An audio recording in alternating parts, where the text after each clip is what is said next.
everyone. Thanks for joining us again for our segment that we're calling Couple Matters. This one question that we want to address today is something that a dear friend of ours posted, and she said, how do you find a middle ground when partners have opposite personalities? You make a ooh face. Now, I made that's the an face interesting question. because it is definitely an interesting question. And it gets asked a lot, actually, when I work with couples in our therapy sessions. Yeah, and I made that face because it's a loaded question. Because it's not just the question about personality. It's not just a question about middle ground. There are so many things that are part of a question like this. Yeah, I think I want to start with that middle ground piece first. I think that'll help us, just because so much of, let's say, in the past, relationship experts, or what we hear even in the business world say, hey, you need to come to a compromise in your relationship. That's the healthier stance to take. And I think over time, just in our own marriage, as well as us learning that compromise isn't actually what you're wanting to go for. Compromise in the end is basically saying, you know what, all right, fine. As long as I get my way, at some point you can have your way. And I don't know, it's still, there's a sense of selfishness, but a little bit more, what is it's like you're making a deal, you're negotiating. Which again doesn't sound like it's a terrible thing, because then at some point you're both feeling like you're getting what you want. However, if you're basically doing it and you're keeping score, sometimes we keep emotional score of last time I gave you this time it's your turn, and when are you going to pay me back? And then it becomes this tit for tat thing that isn't very helpful. And so one of the things that we like to encourage couples to do is, instead of compromise, come to a place of cooperation. And I think cooperation looks very different, because then it's not just about me and when am I going to get my needs met, but it's really what is it that's going to help the relationship to grow. And there's a consideration piece there that includes both people, no matter how different they might be personality-wise. And whether we realize it or not, we find ourselves sort of tripping into a competition with one another, with expectations and uncommunicated expectations. And after a while, I've been doing all of these things for you. I've been compromising myself for all of these things. You should know that it's your turn. And all of a sudden, there's this incredible tension involving competition and just the bitterness that starts, the resentment that starts to happen. And I think the very thing that might have drew you together to each other, it's kind of that saying, opposites attract. And it might be fun and exciting in the beginning until you're doing life day in, day out, and then it's no longer fun.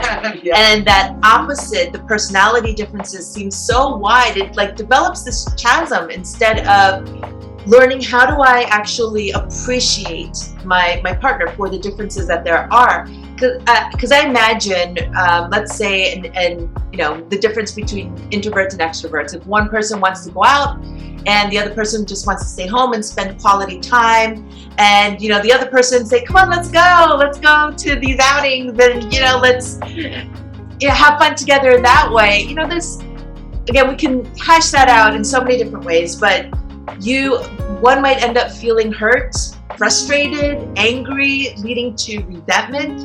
Because then it's like, why don't you just want to do what I want to do? Or why do I always have to do what you want to do? And that ultimately, I think, leads to resentment that actually fills in that chasm even more. It separates the two of you. You can, even as Michelle was saying what she said just a moment ago, you can literally feel the distance starting to happen between within a relationship that's supposed to be intimate. And that's, at the end of the day, that's what we hear people longing for. That middle ground, it's not just a thing. It's not just a, you get this and I get this. It's something that both of you actually desire. And it involves intimacy. It involves a connection there that you're no longer fighting for this thing, you're actually fighting for yourself because there's so much that has been compromised. And whenever you're experiencing resentment and bitterness, you know that there's pain there.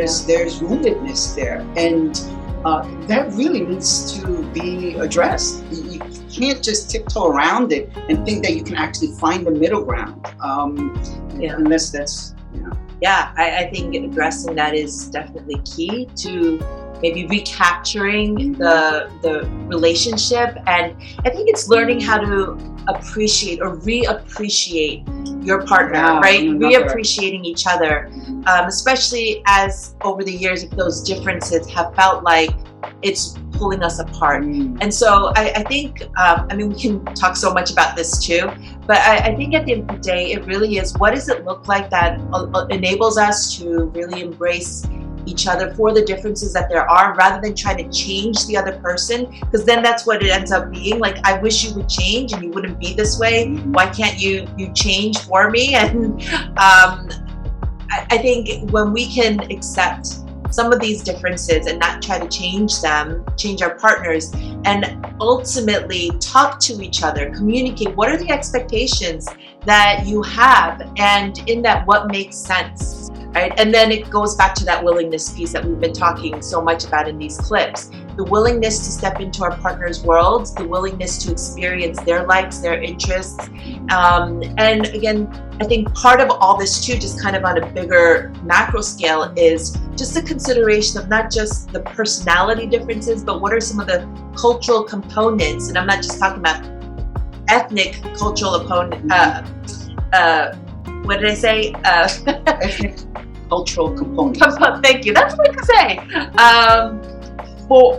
It's the same thing in that personality, but how, like, even just within our family cultures, how that has shaped us as well for the things that we may do or not do, or be aware of or not aware of. And again, this is something that we sort of take it for granted, because it's just, you're supposed to compromise. It's just part of being in a relationship. Well, actually, what if what we had learned, what was supposed to be, was actually not supposed to be? And those are things that we really need to re-examine and sort of recapture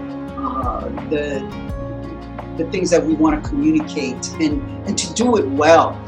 And so we want to really encourage you guys to not give up. That's the worst thing that I know some of us feel that way, that we're at the edge. But it's worth, again, fighting for your relationship. So don't give up. Keep at it. Don't give up. Be flexible, be open, accepting, and look for cooperation. So thank you all for joining us again. See ya.